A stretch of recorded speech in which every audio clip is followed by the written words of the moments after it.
Gareth Southgate is messing up another golden England generation, but here's how to fix it. That's right, ladies and gentlemen, I have whacked out the whiteboard. So I'm going to run you through the lineup first on how we should play. And yes, Trent in the midfield, I'll explain that later. And I'm going to just say the simple differences that Southgate just needs to change just a little bit, because it's not too far off of what his lineup was, to have a good side. So kicking off, the goalkeeper, I've got Pickford. It could be Ramsdale. It could be either, it doesn't really matter. Walker in right back, Stones, Gehi and Shaw across the back line. Now that Shaw is coming back from injury, necessary. Trent in the midfield with Declan Rice, Bellingham in the cam, Palmer, Gordon and Kane up top. Right, ladies and gentlemen, starting off with this team, we're going to go with the midfield in part one. The most important part of the team. I've got Bellingham, Foden as the sort of backup cam. It could be either or. That's how quality both of them are. Rice with Gallagher as his second, and Trent with Mainu and Wharton as his second and third choices. Now, the way Gareth Southgate was playing this was Rice as a 6, Trent as an 8, and Bellingham as a 10. Now, I'm absolutely fine with Bellingham as a 10. That's fine, obviously. However, this is where he went wrong. Trent is not an 8 and Rice is not a 6. Everyone would agree that Rice got moved out of that position at Arsenal because as much as he's okay there, he's actually better going higher up the pitch where he can dribble with the ball, take it forward a little bit more and do more with it. So therefore Rice should be the 8 and Trent should be the 6.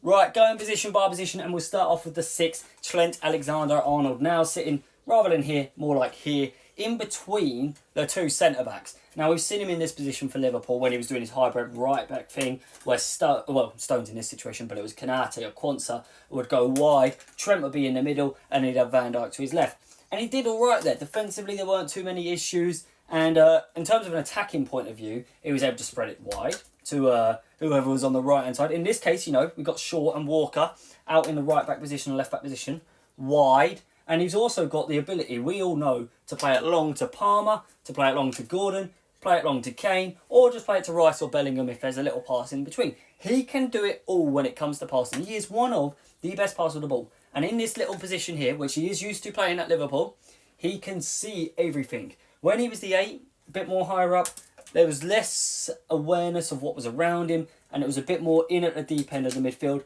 This gives him a better position, and also, I know everyone says he's terrible at defending. He's not amazing, but he is decent enough to play in a holding sort of mid-role because we've seen him do it.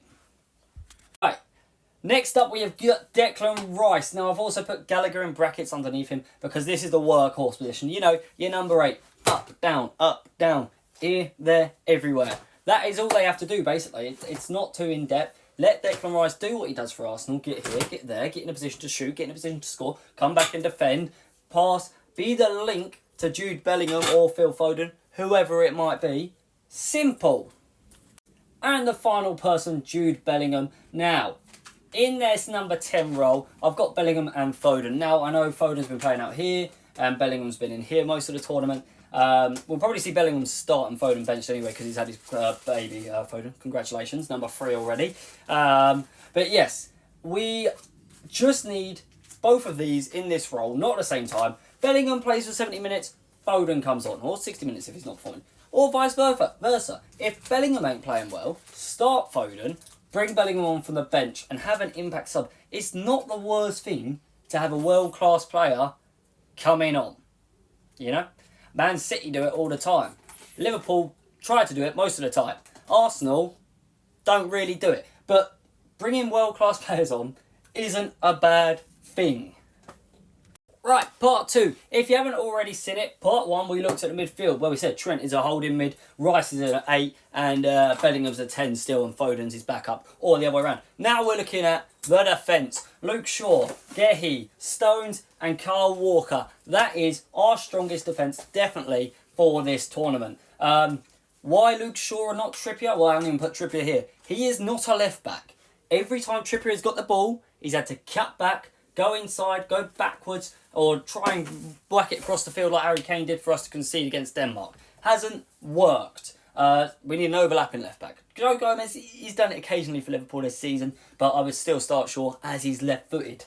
Carl Walker, on the other hand, he can play right back, do the exact same thing, bursting down the line. Obviously, you got Trent coming in, Gehi and Stones go nice and wide. So basically, defensively, you have this wonderful situation here on the ball, not defensive defending. I mean, it works still. Trent can drop in, Rice dropping in, la-di-da. But going forward, because I'm picturing us actually playing attacking, possessive football, Kyle Walker goes up the right, Shaw's up the left. Trent is here with the football. Ping it to them if he wants, or he can ping it to Palmer, ping it to Gordon, play it either side where Gehi or Stones is spread wide for him, and give an option. If he can't ping it to them directly, give it to one of them, and they play it down the line. Simple moving forward from the back.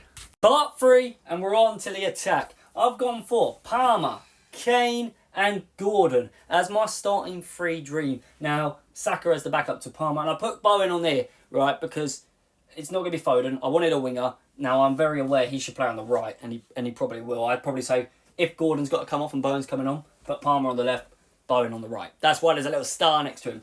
As for Harry Kane, he is our best striker, and I know he's not had a great tournament, so you could even then drop Watkins in instead, and I'd be more than happy with that. And if Watkins is failing and we really want to try something else, Ivan Toney. If you haven't watched part 1 and 2, Trent's in the holding role as a 6. Rice is as an 8, and Bellingham is, going to be coming up here and supporting the striker. You've got Trent dropping in here when we've got the ball right. You've got your fullbacks going on overlapping runs. Simple stuff. And now that's where we get to the front 3. To say the ball comes out to Gordon, he has got 3 options. He has got Luke Shaw on an overlapping run down the byline. Fine. He has got take it to the byline himself, and that is also fine. And then the third option is cut inside and try and make something happen. 3 different options that you rinse, reduce, and repeat. Just keep going, keep going, keep going. Harry Kane in the middle. Oh, it's the same for the right-hand side with Palmer. Exactly the same thing, just a different quality player. Then you got Harry Kane in the middle. Now, this man loves to drop into left-back and give the ball away to Denmark. That cannot happen. No, he needs to stay in the middle. Be that target in the box. He's going to have Bellingham coming late into the box, and he needs to be the one around the 6-yard box ready to score. Bellingham is one of the best players in the world at coming in at that late run. So no problem like that. It's like prime Frank Lampard sort of stuff. Kane just needs to be in the box for when this ball comes out here, cut back. This ball comes out here, cut back. Gordon makes it to the byline, cut back. Gordon cuts inside, has a shot. Kane's on the rebound. Simple stuff. That is exactly how England can win the Euros.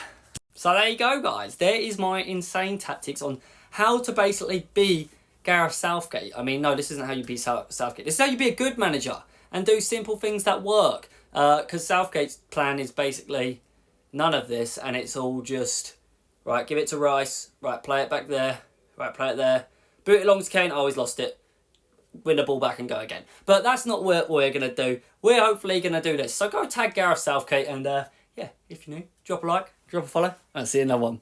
Peace!